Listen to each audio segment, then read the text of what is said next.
Olá, eu sou a Tóquio e sejam muito bem-vindos para mais um vídeo.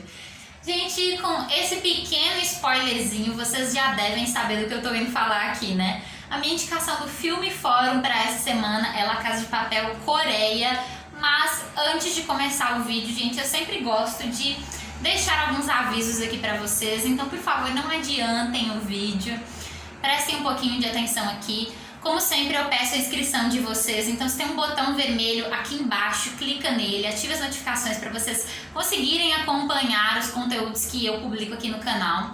Deixem a contribuição de vocês aqui nos comentários, eu gosto muito de confabular com vocês. A nossa interação tem sido muito boa nos últimos vídeos.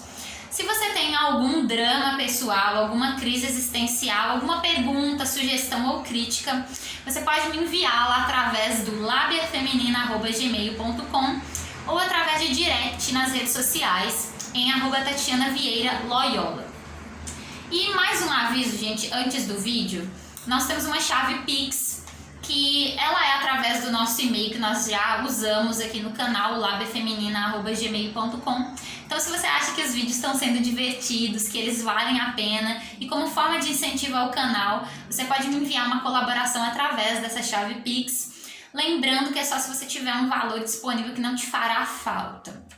E tenho mais dois avisos com relação a algumas situações que têm acontecido aqui no canal, gente. Então, a primeira delas é: recentemente eu fiz alguns vídeos sobre um conteúdo que não é discutido usualmente aqui no canal, que é o ballbusting, que é o fetiche.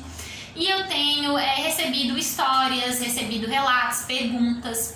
E eu gostaria de pedir a vocês, gente, quando vocês me enviarem perguntas e relatos, vocês evitem de usar certas palavras que façam uma associação muito pesada em relação a conteúdos sexuais, que vocês evitem palavrões, porque normalmente eu não consigo usar essas histórias aqui no canal.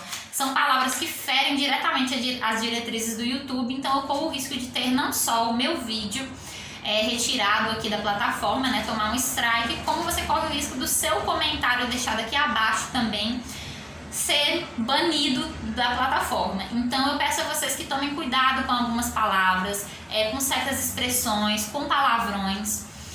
Uma outra situação que tem acontecido também com frequência, desde que eu comecei o canal, eu recebo sim, gente, críticas, eu até incentivo que vocês me enviem elas, não apenas aqui nos comentários, como lá no espaço que a gente abriu no Instagram e através do e-mail, Lábia Feminina.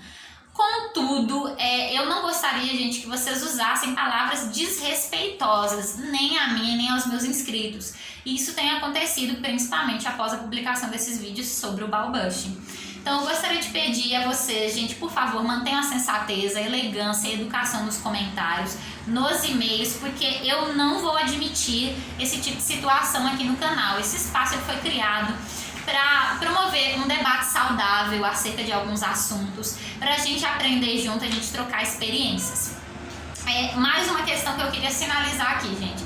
Alguns dos meus inscritos foram ao Instagram e foram ao e-mail e ficaram um tanto decepcionados com as minhas respostas com relação aos fetiches. Gente, eu não sou dominadora, não pratico BDSM, eu deixei isso claro no vídeo, o que prova que vocês não estão acompanhando o vídeo até o final, o que prova que vocês não estão se atentando aos detalhes. Eu deixei muito esclarecida essa situação.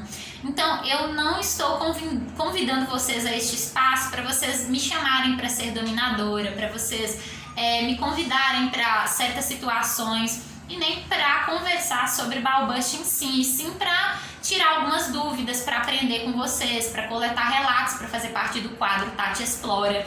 Então, eu gostaria, gente, que a gente mantesse essa relação saudável, que a gente tivesse sim uma interação, mas que fosse mantida a sensatez e que vocês respeitassem as regras, assim como eu respeito com vocês.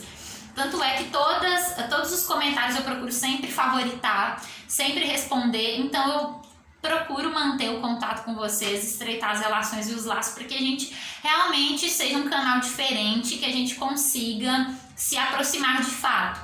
Então eu peço a vocês que fiquem de olho nessas regrinhas e que mantenham sempre a sensatez nos comentários, nos e-mails e nos directs, tudo bem? Pra gente continuar com o quadro. E hoje eu tô aqui de vermelho, cor característica de La Casa de Papel, para falar do mais novo lançamento da Netflix, La Casa de Papel Coreia, que é inspirado na versão original e clássica, a versão espanhola. E, gente, a sinopse basicamente nos dizia que haveria um outro roubo, que a história do professor lá na Espanha não havia morrido e que isso incentivaria outras nações a se manifestarem contra o capitalismo, contra o acúmulo excessivo de capital, por uma pequena fatia da sociedade. É uma crítica social bastante forte, então isso me atraiu sempre bastante em La Casa de Papel, portanto eu quis dar uma chance a La Casa de Papel Coreia.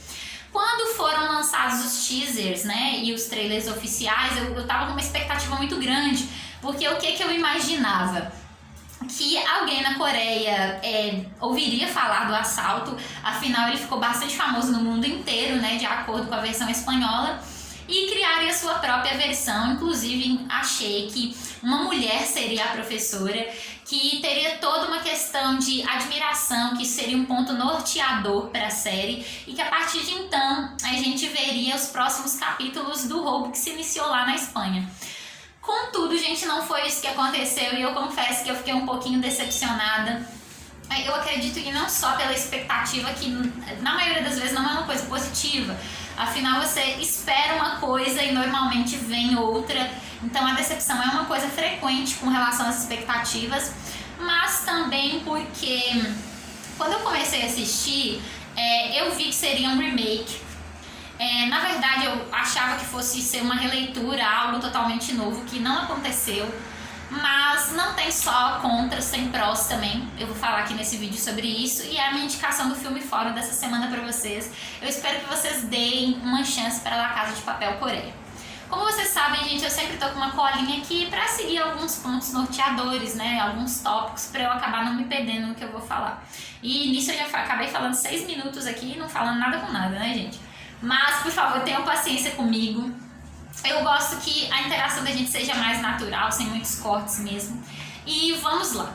La Casa de Papel Coreia, gente, se inicia de uma forma bastante positiva, apesar dos contras, nos mostrando um pouquinho da história da Coreia do Sul e do Norte, de toda essa questão de segregação, da guerra que existia lá e do posicionamento das pessoas que estavam no exército, principalmente uma mulher que tem destaque, que seria a nossa Tóquio. E isso me deixa muito feliz com o começo de La Casa de Papel Coreia, porque a gente tem um pouquinho mais de contato com a cultura deles. Então essas questões culturais que marcaram bastante a série, apesar de assim terem sido momentos pontuais e assim bem curtos, no meu ponto de vista poderia ter tido mais momentos ali culturais, né, momentos que marcam a história. Foram momentos bem curtinhos, mas me agradou bastante estar ali próxima de questões que me aproximaram tanto da cultura, que me fizeram entrar um pouquinho lá. Por quê? Eu sou dorameira, sou K-popeira, como acredita a maioria das pessoas que me assistem. Então eu gosto muito de K-pop, coisa que está presente no primeiro capítulo. A Tóquio é K-popper, assim como eu. Eu adoro muito a música coreana. E sou dorameira, gente. Adoro os dramas coreanos por conta dessas marcas inteligentes que eles sempre deixaram, o enaltecimento da cultura deles. E porque eu acho que os personagens são assim construídos de forma a inovar e a deixar a gente mais próximo da cultura deles. Então isso sempre me atraiu muito nos doramas. E aí, gente, pra iniciar, os meus personagens favoritos na versão original seriam o Denver, o Berlim, a Tóquio e a Nairobi. Porém, aqui, gente, quem segue sendo os meus personagens favoritos, apenas a Tóquio, Berlim e o Denver, e eu vou explicar por quê. A Nairobi, gente, ela passou grande parte dos primeiros 6 capítulos, porque são 12 no total. Foi lançada a primeira parte totalmente apagada, ela não apresenta aquele pulso firme da Nairobi original. E a gente quase não vê ela, entende? Ela não tem aquele posicionamento, aquela presença que tem na versão original.